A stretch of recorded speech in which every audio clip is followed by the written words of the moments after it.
हफ्ते का India story road to 2024 हम नागपुर से पेश करेंगे। आगे बढ़ो, हम तुम्हारे साथ हैं।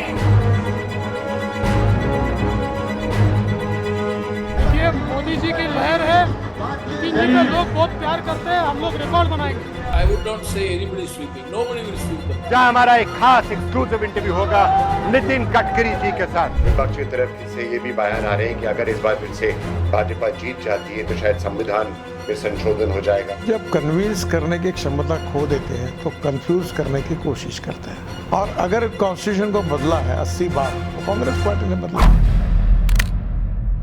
नमस्कार, इस हफ्ते की इंडिया स्टोरी में आपका स्वागत है। यह है इंडिया स्टोरी रोड टू 2024 और जैसे आप देख सकते हैं हमारे पीछे नितिन गडकरी हैं, देवेंद्र फडणवीस है। हम लोग नागपुर में हैं, यहाँ एक रोड शो हो रहा है और हम कुछ ही देर में नितिन गडकरी के साथ एक एक्सक्लूसिव इंटरव्यू आपके लिए पेश करेंगे।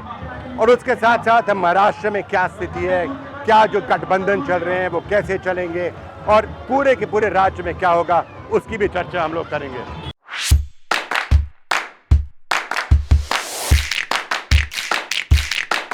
हाँ, मैं जानता हूँ हमको हेलमेट पहनना चाहिए, पर धीरे धीरे से चल रहे हैं तो शायद ठीक ही होगा।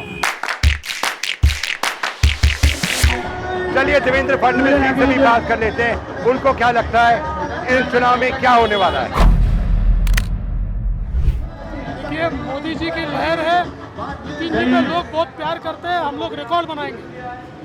और महाराष्ट्र में बाकी सब ठीक है? बिल्कुल, महाराष्ट्र में हमारे पिछले रिकॉर्ड को तोड़ेंगे। और जो सीट शेयरिंग सब ठीक हो गया, सब थोड़ा बचा है पर हो जाएगा। और 400 पार हो रहा है कि नहीं? नागपुर की जो सीट है वो हमारी 4 लाख के ऊपर मतों से चुन के आएगी। ये हमारे को सभी कार्यकर्ताओं को आशा और अपेक्षा है, क्योंकि हर कार्यकर्ता पूरे दिल से जुड़ा हुआ है। और नितिन जी नहीं, उनका विकास जो उन्होंने किया है उनका काम बोलता है। नितिन गडकरी एक बहुत अच्छे कार्यकर्ता हैं नागपुर के, और उन्होंने नागपुर में सब जगह आज जो भी काम किए हैं, रोड के काम किए हैं, मेट्रो के काम किए हैं, सब जगह सीमेंट रास्ते के काम किए हैं। इसलिए सब नागपुर की जनता उनको बहुत प्यारी है।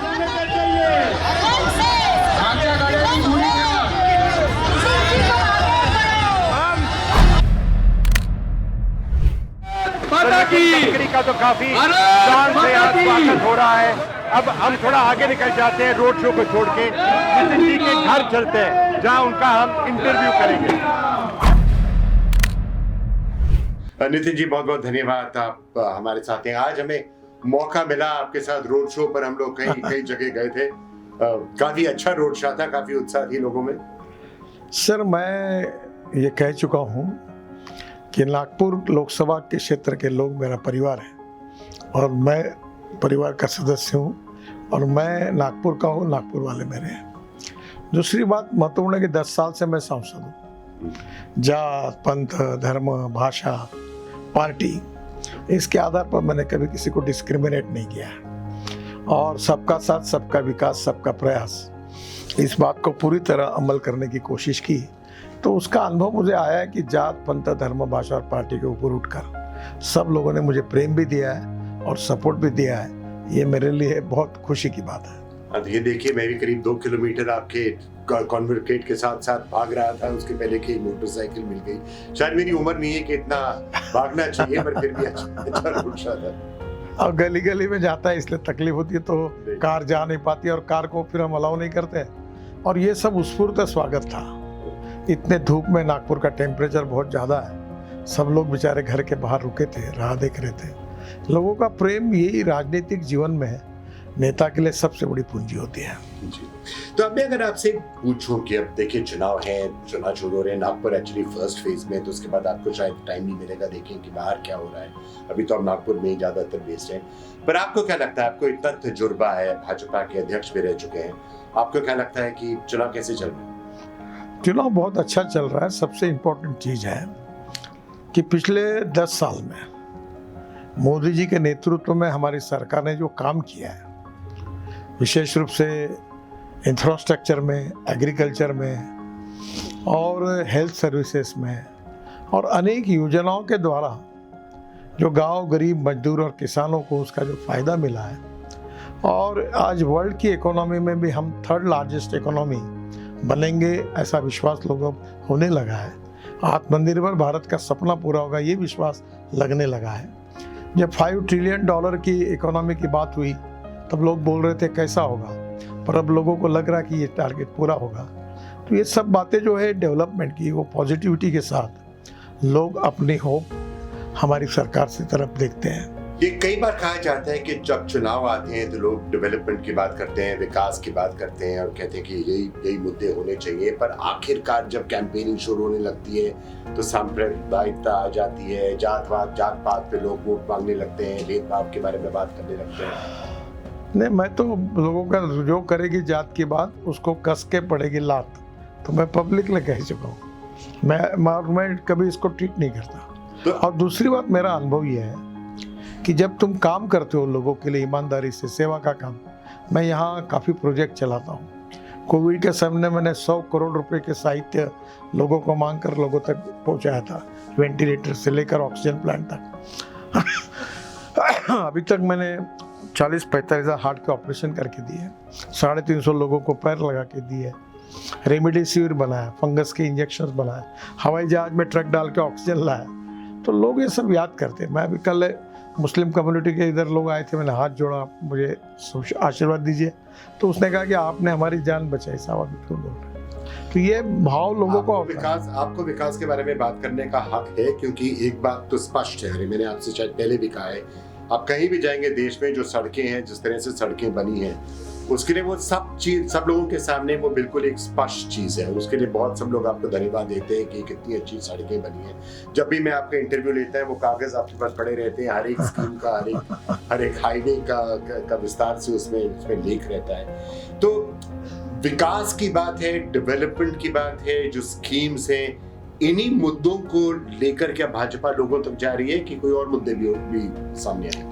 देखो, पहली बात तो ऐसी कि अलग अलग सेक्टर की अलग अलग समस्या है, अलग अलग अपेक्षा है, और जो अपेक्षा होती है लोग उसको भविष्य की तरफ देखकर उस अपेक्षा के बारे में मन में जो ये अपेक्षा पूरी कर सकता है इसका विचार करते हैं। जिस प्रकार से 60 साल कांग्रेस को मिले और 10 साल मोदी जी के नेतृत्व में हमारी सरकार को मिले, इससे निश्चित रूप से लोगों को एक होप जगी हुई है कि हमारी तकदीर को और हमारे भविष्य को बदलने की क्षमता अगर कोई सरकार में आए तो मोदी जी के नेतृत्व में हमारे सरकार ने किए हुए काम को याद करते हैं, और यही बात हमें उपयोगी होगी, और जिसके कारण जात, पंथ, धर्म, भाषा, इन सब बातों से ऊपर उठकर जनता हमको चुन कर देगी, और हम फिर से एक बार देश का भविष्य बनाने के लिए हमारी सरकार में हमको निश्चित रूप से पार्टी को काम करने का मौका मिलेगा।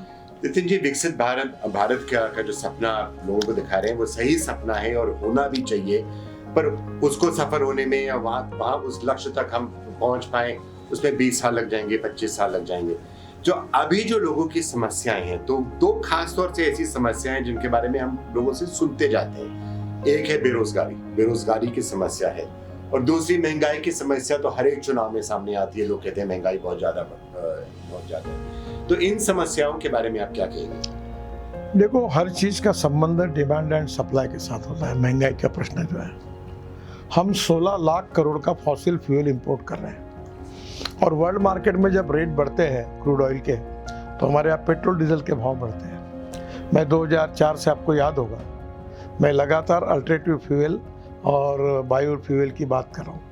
आज मेरे यहाँ नीचे में गाड़ी है, दिल्ली में भी है, 100% बायो इथेनॉल पे चलती है, और उसमें 60% बिजली तैयार करती है, और वर्ल्ड की पहली इनोवा टोयोटा की गाड़ी है कि जो यूरो 6 के जो नॉर्म्स है उसको पूरी करती है।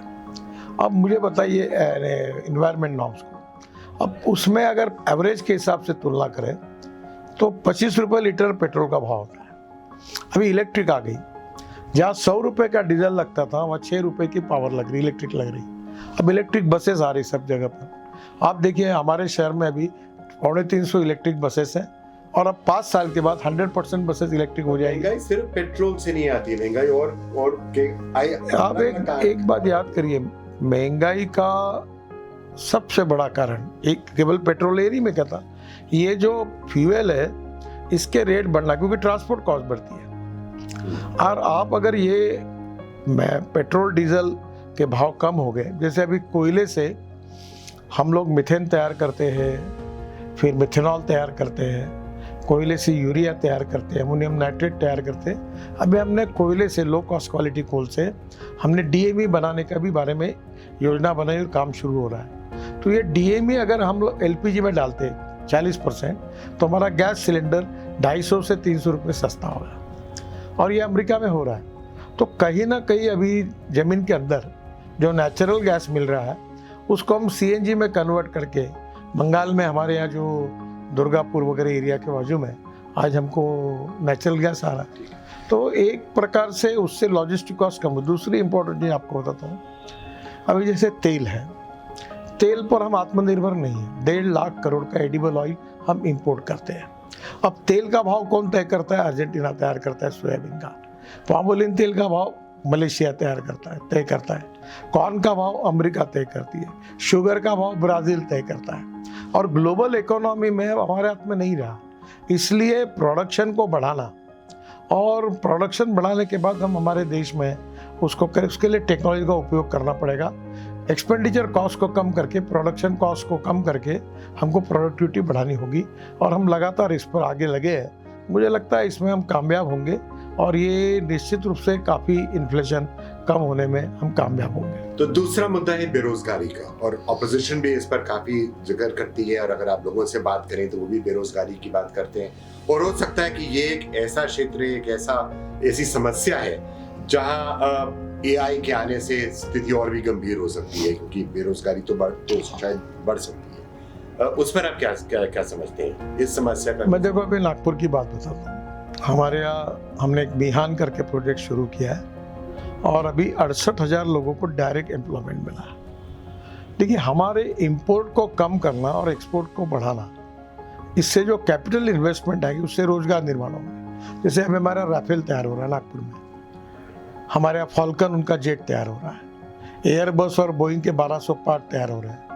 हमारे यहाँ IT कंपनी जो वर्ल्ड की 5 भारतीय कंपनी है, 4 कंपनी यहाँ, उनकी काफ़ी रिक्वायरमेंट है। तो मैन्युफैक्चरिंग बढ़ेगी तो उससे लोगों सर देखो, आपको अभी मैं एक ही बात बताता हूँ, मैं जिस डिपार्टमेंट में मेरे अंदर जो काम होता है, ऑटोमोबाइल इंडस्ट्री, एक समय ऑटोमोबाइल इंडस्ट्री का साइज था, मैं जब मंत्री बना तो 7.5 लाख करोड़ का था, आज 12.5 लाख करोड़ का है। 4.5 करोड़ लोगों को जॉब दे चुकी है। सबसे ज़्यादा GST के रूप में टैक्स राज्य सरकार, भारत सरकार को इंडस्ट्री देती है। 4 लाख करोड़ का एक्सपोर्ट इस इंडस्ट्री का है। अब हमने तय किया है कि हम पहले वर्ल्ड में 7वें नंबर पे थे। अभी जो 3 महीने पहले स्थिति ऐसी आई कि पहले नंबर पर चाइना, दूसरे पे USA, तीसरे पर इंडिया, हम चौथे पर थे। जापान को पीछे डालकर हम तीसरे नंबर पर आए। अब हमारा कोशिश है कि electric truck, electric buses, electric car, electric scooter, बाद में LNG के ट्रक्स, CNG के trucks, cars, electric cars, hydrogen, इन सब बातों में और फ्लेक्स इंजन में हम लोग कोशिश कर रहे हैं। अभी मर्सिडीज का प्लांट इंडिया में है। मैंने अभी मर्सिडीज बीच में लॉन्च की थी, उन्होंने कहा था कि हम इसके बाद इलेक्ट्रिक ही करेंगे।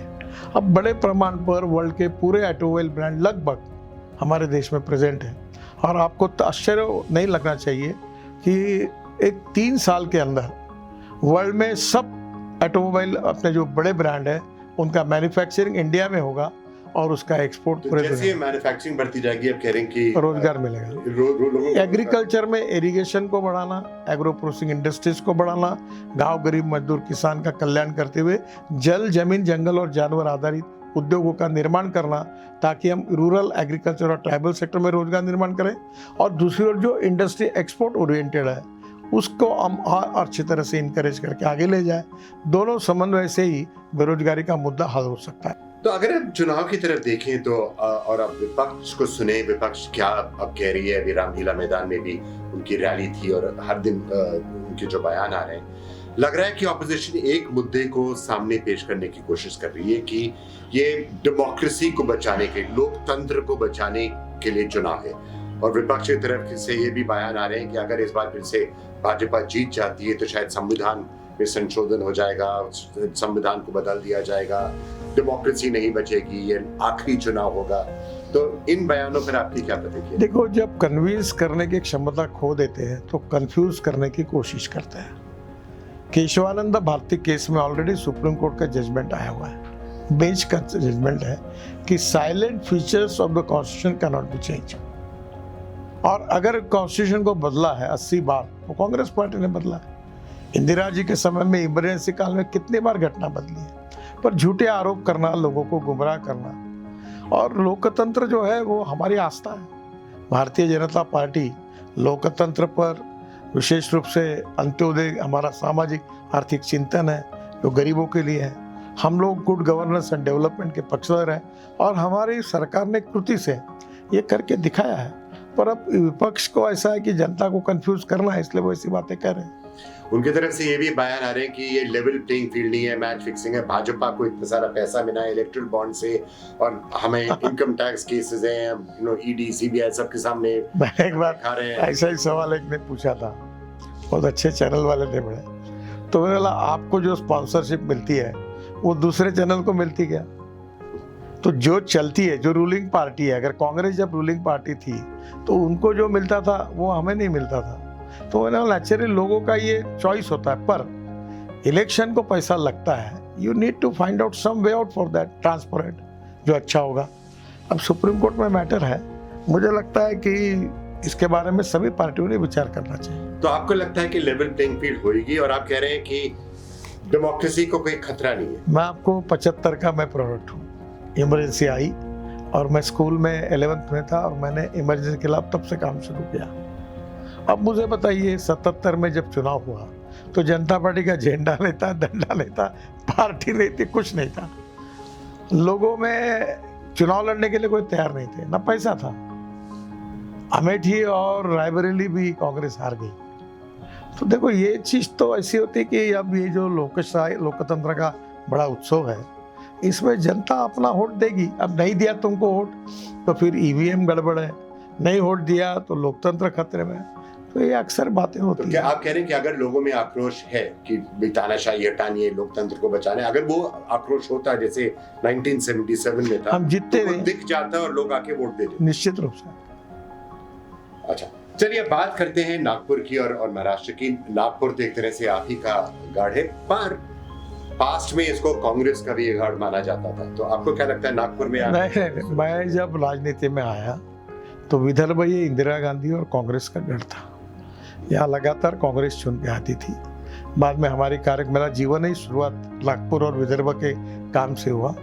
मैंने जीवन के 20 साल विदर्भ में संगठन का काम किया है और आज विदर्भ बड़े प्रमाण पर हमें सपोर्ट करता है और महाराष्ट्र में भी पार्टी का विस्तार हुआ है और मुझे लगता है कि हमें अच्छी सफलता मिलेगी, ऐसा मेरा विश्वास है। यहाँ तो वैसे आरएसएस का भी हेडक्वार्टर है, तो एक तरह से आपका भी काफी इन्फ्लुएंस रहा है। नहीं, एक बात है कि आरएसएस का हेडक्वार्टर होने के बाद में भी हम 77 में तक 80 बाद में हम लोग चुनाव नहीं जीतते थे और लोगों में ये टीका होती थी कि नागपुर आरएसएस का हेडक्वार्टर होने के बाद यहाँ कोई बीजेपी वाला, जनसंघ वाला जीतता नहीं, ये टीका टिप्पणी होती थी। पर बाद में हमारे कार्यकर्ताओं ने बहुत परिश्रम किया और हम भंडारा जीते पहली बार, लक्ष्मणराव मानकर जनता पार्टी के समय जीते, फिर रामटेक हम बाद में जीतने लगे, फिर विदर्भ में 10 की 10 सीटें हमने जीती। तो फिर उसके बाद हमारा काम अच्छा बढ़ा है और आज भी हम निश्चित रूप से महाराष्ट्र और विदर्भ दोनों जगह पर निश्चित रूप से अच्छा चुनाव जीतेंगे, ऐसा मेरा विश्वास है। नितिन जी, एक चीज है, जब आप महाराष्ट्र का चुनाव देखें तो ये ऐसा राज्य है जहाँ किसी को कुछ समझ नहीं आ रहा है कि यहाँ आखिरकार हो क्या रहा है। अब किसी से भी पूछे, वरिष्ठ पत्रकार से पूछे या आप किसी पॉलिटिशियन से पूछे, वो कहेंगे महाराष्ट्र का हमें कुछ समझ नहीं है। 4 पार्टियां हैं, किसका कार्डर किधर गया है, कौन क्या कर रहा है, किसी को कुछ समझ नहीं। आप शायद एक बात को मानते होंगे कि politics is a game of compromises, compulsions, limitations and contradictions, and all are playing out in Maharashtra right now. I think अभी ऐसा है कि महाराष्ट्र में काफी घटनाएं हुई है, पर जब कोई भी पार्टी अपना विस्तार करती है, ताकत बढ़ती है, तो लोग पार्टी में आते हैं बड़े बड़े प्रमाण। दूसरा प्रॉब्लम, वो जिस पार्टी में रहते हैं वहाँ के कॉम्प्लिकेशन और समस्या इतनी बढ़ती है कि पार्टी छोड़ कर भाग जाते हैं। अब ये कुछ ऐसी स्थितियाँ हैं, उसमें एक ही है कि एडिशन का, सब्सट्रैक्शन के बजाय एडिशन का काम पार्टी ने किया है। इसके परिणाम अच्छे निकलेंगे, पार्टी ताकतवर होगी, ऐसा मुझे लगता है। पर अभी तो लोगों को इतना ही नहीं समझ आ रहा है कि आखिरकार सेना के जो कार्डर हैं वो शिंदे जी के साथ हैं या उद्धव ठाकरे के साथ हैं, एनसीपी के जो कार्डर हैं वो अजीत पवार के साथ हैं या शरद पवार के पास हैं। तो ये सब लोग अभी चुनाव के बाद सब बातें क्लियर हो जाएंगी। और आपको लगता है कि परिणाम भाजपा और महायुति के लिए अच्छा होगा? निश्चित महायुति के लिए अच्छे होंगे और हम चुनकर आएंगे। वो तो एक तरह से आपकी पॉपुलैरिटी चारों तरफ है, यहाँ तक कि जब यहाँ के नाम नहीं दिए गए थे तो उद्धव ठाकरे और सबकी तरफ से आपको संदेशे आ रहे थे कि आप वहाँ उनके पास चले जाइए। नहीं, वो तो ऐसा है कि पहले टर्म में हमारे यहाँ पद्धति ऐसी होती है कि राज्य की टीम, मुख्यमंत्री होगा तो अध्यक्ष होगा, सब मिलकर दिल्ली आते हैं और पार्लियामेंट्री बोर्ड के साथ उनकी मीटिंग होती है और बाद में निर्णय होते हैं। तो पहली मीटिंग उत्तर प्रदेश, गुजरात और मध्य प्रदेश की हुई, महाराष्ट्र की हुई नहीं, तो महाराष्ट्र कोई नाम नहीं आया। मैं दूसरा महाराष्ट्र में 3 पार्टियों का करने में समय लगा, तो उसके लिए वो जब महाराष्ट्र लेट आया उसके कारण नाम लेट आया, उसके पीछे कोई कारण नहीं था। और पर मैं भारतीय जनता पार्टी का कार्यकर्ता हूँ, संघ का स्वयंसेवक हूँ और मैं पॉलिटिक्स ऑफ कन्विक्शन, ये मेरा जीवन की निष्ठा है। पॉलिटिक्स ऑफ कन्वीनियंस ये मुझे कभी मान्य नहीं रहा। तो मैं अपनी विचारधारा के साथ, सिद्धांतों के साथ प्रामाणिक हूँ, भारतीय जनता पार्टी का कार्यकर्ता हूँ, संघ का स्वयंसेवक हूँ, तो मैं अपने विचारधारा के साथ कॉम्प्रोमाइज करने का कभी सवाल ही नहीं उठता। अब चुनाव आ रहे हैं, कोई आखिरी अगर आपके शब्द हैं कि चुनाव में आपको क्या लगता होगा और उसके बाद अगले 4-5 साल में कोई अगर खास एजेंडा है आपका? अभी देखिए, हुई तो ऐसा है कि इंफ्रास्ट्रक्चर में 10 साल मुझे काम करने का मौका मिला मोदी जी के नेतृत्व में, और मुझे बहुत समाधान है कि मैं कहता था कि 2024 समाप्त होने के पहले हमारा नेशनल हाईवे नेटवर्क अमेरिका के बराबर होगा। बीच में कुछ अमेरिका से भारतीय मेरे पास आए थे जो अमेरिकन नागरिक थे, तो उन्होंने मिला कि आपकी बात से हम सहमत नहीं है, आप गलत कह रहे हो। बोला क्यों? बोले अमेरिका से अच्छा अपना रोड इंफ्रास्ट्रक्चर NH का, नेशनल हाईवे का बना है, आप अमेरिका के बराबर ऐसी बात क्यों कर रहे हैं, कई गुना अच्छा है। तो आज मुझे लगता है कि रोपवे, केबल कार, फेनिकुलर रेलवे, बाद में शिपिंग, पोर्ट्स और वाटर रिसोर्सेस, MSME, गंगा का शुद्धिकरण, ऐसे अनेक काम करने का मौका मुझे मिला। 50 लाख करोड़ के काम करने का मौका मिला, पूरी तरह से ट्रांसपेरेंसी के साथ, करप्शन फ्री, कोई कॉन्ट्रैक्टर को मेरे पास आने नहीं पड़ा।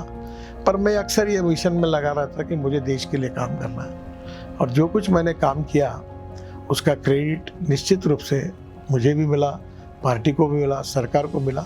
और मोदी जी के नेतृत्व में जो काम हुआ इसकी चर्चा भारत में नहीं तो विश्व में चर्चा होती है।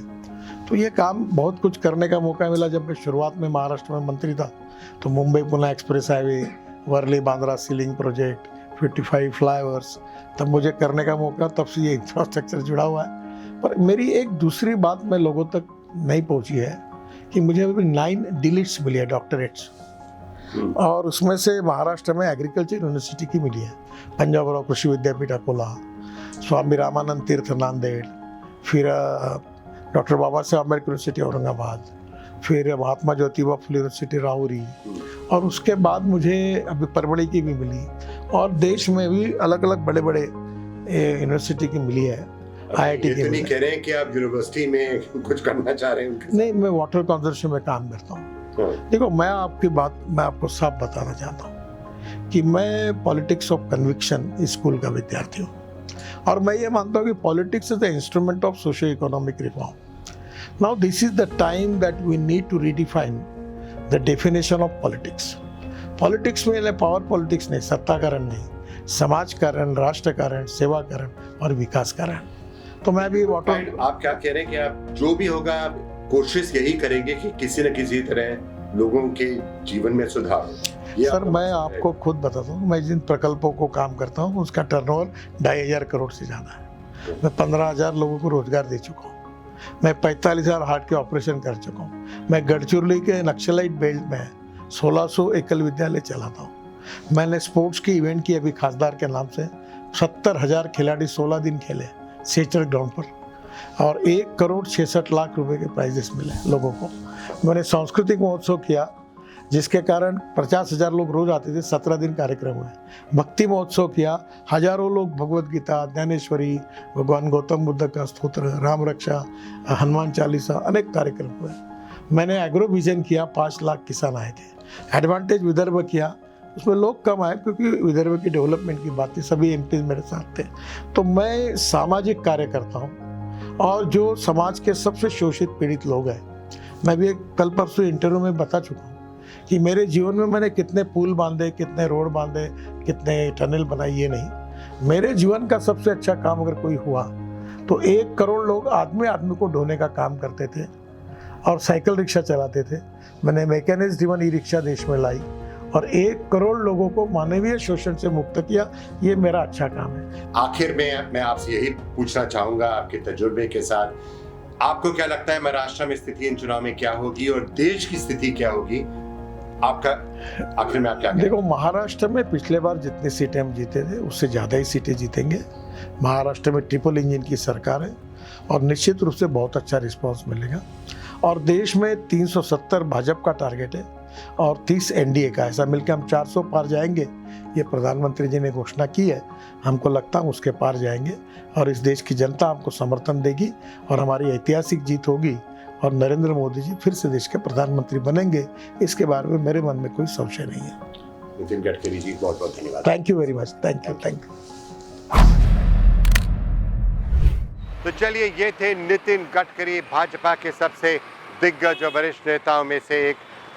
किसी और के भी विचार अब सुन लेते हैं। कुमार केतकर, जो काफ़ी देर से यहाँ पत्रकार भी रहे हैं, राज्यसभा एमपी थे कांग्रेस पार्टी से, उनके क्या विचार हैं, आखिरकार महाराष्ट्र में क्या हो रहा है, उनकी राय सुन लेते हैं। Well, Maharashtra is indeed the most confusing state because larger states like UP or Bihar or Bengal, Maharashtra is actually second largest, but UP, Bengal, Bihar are rather not as complicated as Maharashtra is today, particularly this year, I can say, or last year and this year, when there have been continuous splits and splits within splits. Well, I would not say anybody is sweeping. Nobody will sweep the poll. Neither the BJP-led front nor the Rashtrawadhi Congress Uddhav-led front. Nobody will sweep. It is going to be a very strange, uniquely hung parliament, which George Orwell would have been surprised to find because both of them are talking democracy. Both the sections are talking saving democracy. Both the sides are talking about saving Maharashtra from corruption. Both the sides are saying that they are respecting Marathas. So there is no dispute on the question of Maratha, on corruption, on democracy. तो चलिए, इससे पहले कि हम नागपुर छोड़ के किसी और राज्य की तरफ अपने कदम बढ़ाएं, मैं कहना चाहूँगा कि महाराष्ट्र इतना महत्वपूर्ण राज्य है इस बार कि हम कई जगह जाएंगे।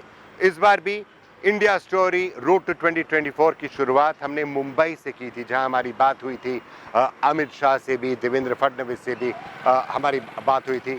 पर उसके बाद मैं कोंकण में गया था, सावंतवाड़ी, ये रत्नागिरी सिंधुदुर्ग क्षेत्र है जहां शिवसेना का दबदबा रहा है, भाजपा का भी दबदबा रहा है। नारायण राणे वहाँ के काफ़ी दिग्गज नेता थे, तो मैं वहाँ गया था पता लगाने की आखिरकार स्थिति क्या है। मैंने क्या देखा, देखिए, ये मेरी वहाँ से special report.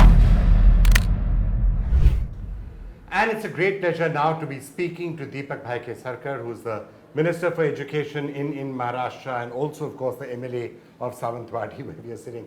Thank you so much for being with us. You know, Maharashtra seems to be a really interesting state because no one quite knows which way all the alliances will go, which way the Sena vote will go, which way the NCP vote will go. What is your own assessment?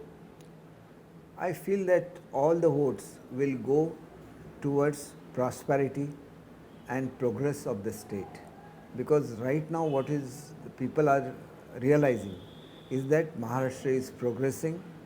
The glory of Maharashtra will be restored by this government, and many a times people try to play politics and they only they accuse, but they don't work for the people. And that is where the difference is, and people will soon realize this. And again, the Modi factor is a great factor because everybody thinks about the nation, and what pride Honorable Modi ji has brought to the nation is very important. And that's why I feel that when it comes to parliament, it is definitely going to be the pride of nation, and that is Mr. Modi only.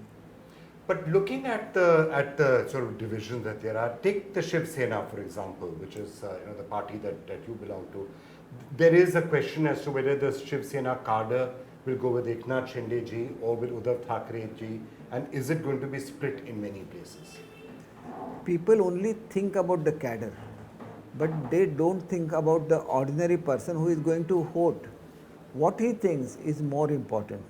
And Mr. Uddhav Thackeray is trying to gain sympathy, saying that I have lost something, which is not a fact.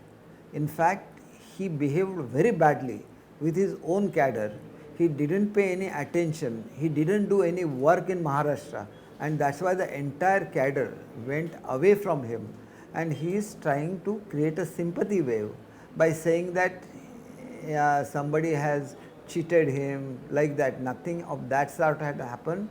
In fact, people were asking him to continue, but work for the state, work for the original alliance, which he has not done. When it comes to election, we are going to expose him. Although we respect him, that does not mean that anything he tells, and what Aditya is taking. He is talking, he is accusing about taking money. Nobody has taken money. Aditya had gone 7 days, only 7 days to Mantralaya. Was he ill? He is a young person. If I had to ask you for your prediction, 48 seats in Maharashtra, how do you think it's going to go? I'll have to say 48 out of 48. But it could differ. Okay, so it could differ, you're saying. It could differ by 1 or 2 parliament seats. But you're that confident? Of course. When the election progresses, see now they are campaigning, where we are campaigning for the election. When we come to the stage, they will be totally exposed, and people will come to know for their own selfish motive, all of them have come together. They don't have any similarity in the ideology, working style, nor they are working either for the state or for the nation. Deepak Naik, thank you so much for joining. Thank you very much. तो फिलहाल नागपुर से इतना ही। अभी के लिए India story road to 24 का ये episode हम लोग ख़त्म करते हैं। अगले हफ्ते हम फिर आपके साथ होंगे एक और राज्य से, और हम सड़क पर रहेंगे जब तक काउंटिंग डे नहीं आता है 4 जून को। पर मैं ये आपसे ज़रूर कहना चाहूँगा, अगर आप हमारे सारे कार्यक्रम देखना चाहते हैं तो हमें सोशल मीडिया पर ज़रूर फॉलो करें। ये सारे क्लिप्स आप सोशल मीडिया पर भी पा सकते हैं, या आप एडिटर जी ऐप को डाउनलोड करें। ये रहा वो हैंडल, ये रहा वो एड्रेस जिससे आप एडिटर जी को डाउनलोड कर सकते हैं। और अगर आप डाउनलोड करेंगे तो आपको सुर्खियाँ भी मिलेंगी, और इंडिया स्टोरी रोड टू 2024 का हर एक एपिसोड आपको उस ऐप पर मिलेगा। पर फिलहाल नागपुर से आप सबको मेरा नमस्कार, गुड बाय।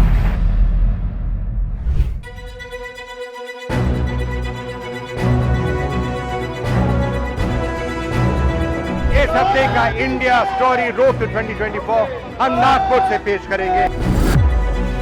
आगे बढ़ो, हम तुम्हारे साथ हैं। ये मोदी जी की लहर है, जिनमें लोग बहुत प्यार करते हैं। हम लोग रिकॉर्ड बनाएंगे। I would not say anybody is sweeping. Nobody will sweep them. जहाँ हमारा एक खास एक्सक्लूसिव इंटरव्यू होगा नितिन गडकरी जी के साथ। विपक्ष की तरफ से ये भी बयान आ रहे हैं कि अगर इस बार फिर से भाजपा जीत जाती है तो शायद संविधान में संशोधन हो जाएगा। जब कन्विंस करने की क्षमता खो देते हैं तो कंफ्यूज करने की कोशिश करते हैं, और अगर कॉन्स्टिट्यूशन को बदला है 80 बार तो कांग्रेस पार्टी ने बदला।